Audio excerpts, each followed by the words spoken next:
Ja, wel goed op zich. Denk ik. Hoop ik. De leerlingen zetten haar een koptelefoon op voor het examen Duits. Op het VMBO-vakschool van het Dockinga College in Dokkum worden het examen al jaren digitaal op de computer maken. In volle opperste concentratie.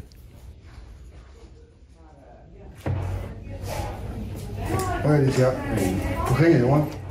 Nou, het ging wel goed. Maar wie heel veel gakken, maar ja, wie weet. Misschien gaat ik wel goed of net, dat is de vraag. Ja, prima. Net heel moeilijke vraag, maar wel heel veel gakken wat dost. Net alles wist natuurlijk. Ja, de taal. Dit is toch wel lange zinnen wat je moet leren. Het was wel heel anders dan die toetsen die je normaal hebt. Zo wie er maar in je papiertje te bekennen. Alle vragen waren namelijk via het schermpje beantwoorden. Ze maken natuurlijk in principe alle toetsen wel op papier, 4 jaar lang. Daarna is binnen wel steeds meer digitale toetsen.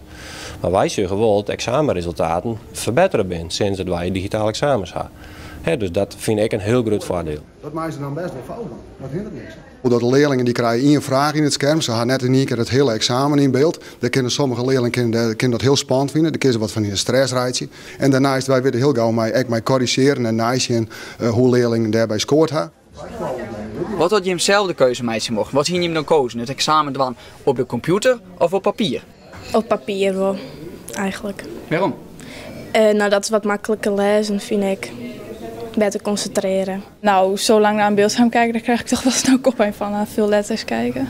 We hadden wel liever op de computer, ja. Je kan het gewoon typen en je hoeft niet te schrijven. En je hoeft niet te omcirkelen en dat vind ik gewoon handiger. Papier is een beetje ouderwets eigenlijk, dus ja, computer vond ik wel oké. Ik vond het wel wat anders dan op papier, maar ik vond het wel, er had meer een oerzicht op computer en ik vind het wel fijner dan op papier. Vraagt hier is iedereen slagen. Zal dat dit hier ik wel lukken? Dat is elke keer weer spannend. Ik had er een goed gevoel bij, maar dat iedereen slaagt, daar steek ik me gewoon net voor in het vuur. Maar ik hoop het van harte voor de ouders en voor de band wel.